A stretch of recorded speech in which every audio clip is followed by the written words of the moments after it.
UP Bihar में भोजपुरी गाने इतने अश्लील क्यों हैं और पॉपुलर क्यों हैं? नमस्ते दोस्तों, आज का टॉपिक थोड़ा सेंसिटिव है, थोड़ा कंट्रोवर्शियल है, लेकिन बहुत ज़्यादा ज़रूरी है। सवाल ये है कि यूपी और बिहार में वल्गर भोजपुरी गाने और वीडियो इतने पॉपुलर क्यों हैं?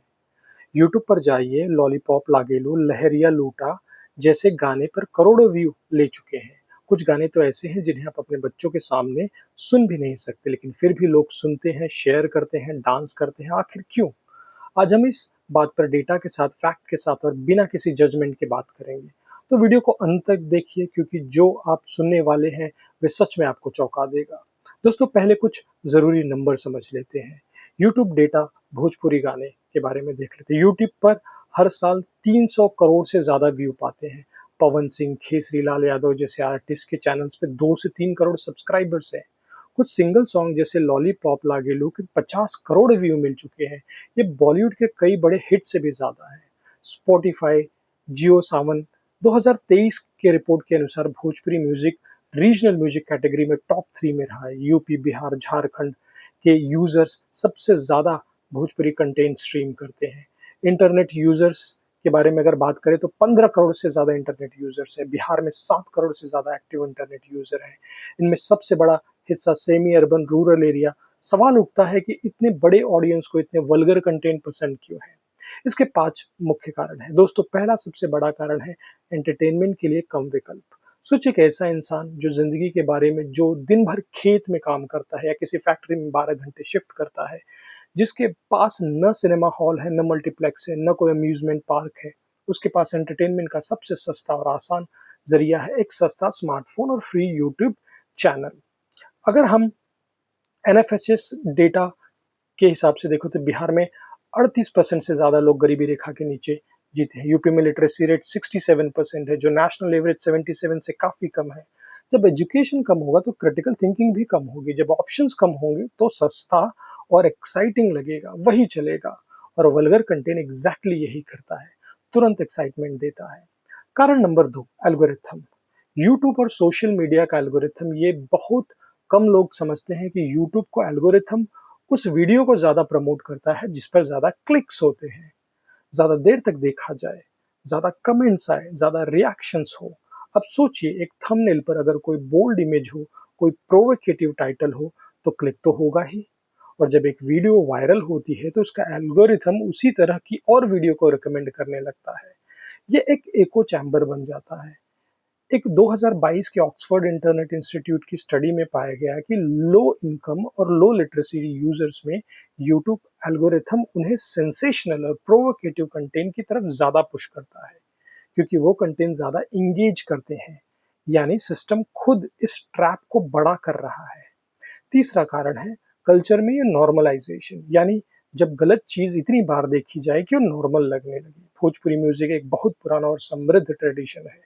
कबीर, तुलसीदास, भिखारी ठाकुर, इन्होंने भोजपुरी को एक गहरी सांस्कृतिक पहचान दी। लेकिन 2000 के बाद से खास करके भोजपुरी फिल्म इंडस्ट्री में आने के बाद कंटेंट का स्तर गिरता ही गया, क्योंकि जो बिकता है वही बनता है।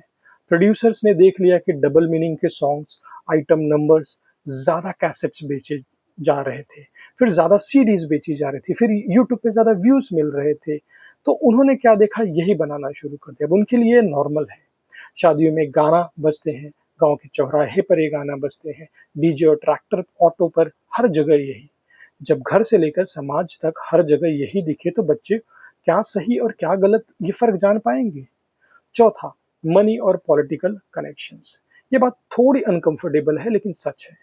भोजपुरी इंडस्ट्री एक मल्टी 100 करोड़ रुपए की इंडस्ट्री है। कई बड़े भोजपुरी स्टार्स जैसे कि रवि किशन, मनोज तिवारी, दिनेश लाल यादव, निरहुआ डायरेक्टली पॉलिटिक्स में है। जब इंडस्ट्री के लोग सत्ता में होते हैं तो कंटेंट रेगुलेशन बहुत मुश्किल हो जाता है। एक आरटीआई और मीडिया रिपोर्ट्स के हवाले से पता चला कि कई वल्गर वीडियोस के खिलाफ कंप्लेंट्स होने के बावजूद एक्शन नहीं लिया गया। यूपी और बिहार में कुछ कंटेंट क्रिएटर्स को लोकल पॉलिटिकल पार्टीज का इनडायरेक्ट सपोर्ट मिलता है, क्योंकि ये सॉन्ग इलेक्शन कैंपेन में भी यूज होते हैं। यानी इकोनॉमिक और पॉलिटिक्स दोनों इस इंडस्ट्री को प्रोटेक्ट कर रहे हैं। पांचवा सबसे बड़ा दर्दनाक कारण, महिलाओं का रिप्रेजेंटेशन। इन गानों में महिलाओं को किस तरीके से दिखाया जाता है, एक ऑब्जेक्ट की तरह, एक बॉडी की तरह, एक जोक की तरह। लेकिन सवाल ये है, इन गानों के खिलाफ कोई आवाज़ उठाता क्यों नहीं है? एनसीआरबी डेटा के अनुसार यूपी में महिलाओं के खिलाफ क्राइम में हर साल बढ़ोतरी दर्ज है। बिहार में फीमेल लिटरेसी रेट सिर्फ 53% है। जब महिलाएं पढ़ी लिखी ही नहीं होंगी, इकोनॉमिकली इंडिपेंडेंट ही नहीं होंगी, तो वो प्रोटेस्ट नहीं कर पाएंगी। और जो प्रोटेस्ट नहीं कर पाता, उन्हें जो प्रोटेस्ट करता है उन्हें कल्चर का विरोध सहना पड़ता है, उन्हें चुप कर दिया जाता है। तो एक विशियस साइकिल है। दोस्तों, प्रॉब्लम बताना आसान है, सॉल्यूशन की बात करते हैं। एजुकेशन सबसे पहले।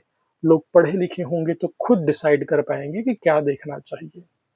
तो हमें एनएपी 2020 में प्रॉपर इम्प्लीमेंटेशन जरूरी है। दूसरा, प्लेटफॉर्म रेगुलेशन। यूट्यूब और मेटा को इंडिया में स्ट्रिक्टर कंटेंट पॉलिसीज लागू करानी चाहिए। सिर्फ इंटरनेशनल प्रेशर से काम नहीं चलेगा, गवर्नमेंट को आईटी रूल्स इन्फोर्स करना होगा। Alternative content creators. अब खुद ऐसे क्रिएटर्स को सपोर्ट करना होगा जो भोजपुरी में मीनिंगफुल क्वालिटी कंटेंट बना रहे हैं। अच्छे गाने को शेयर करें, उन्हें व्यूज दे। घर से शुरू करें आप। अपने घर में बच्चे हैं, उन्हें गाने देखने से रोकिए और रोकते वक्त एक्सप्लेन कीजिए कि क्यों ये नहीं देखने चाहिए। दोस्तों, आज हमने देखा कि यूपी और बिहार में वल्गर कंटेंट की पॉपुलैरिटी कोई अचानक घटना नहीं है। एक गरीबी, कम शिक्षा, एल्गोरिथम, राजनीति और संस्कृति का नॉर्मलाइजेशन का मिला जुला नतीजा है।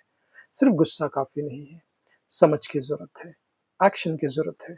अगर वीडियो आपको इन्फॉर्मेटिव लगे तो लाइक करें, शेयर करें और नीचे कमेंट में बताएं आपके हिसाब से इसे बदलने की सबसे जरूरी कदम क्या है। हमारे चैनल को सब्सक्राइब करना मत भूलिए। मिलते हैं अगले वीडियो में। जय हिंद।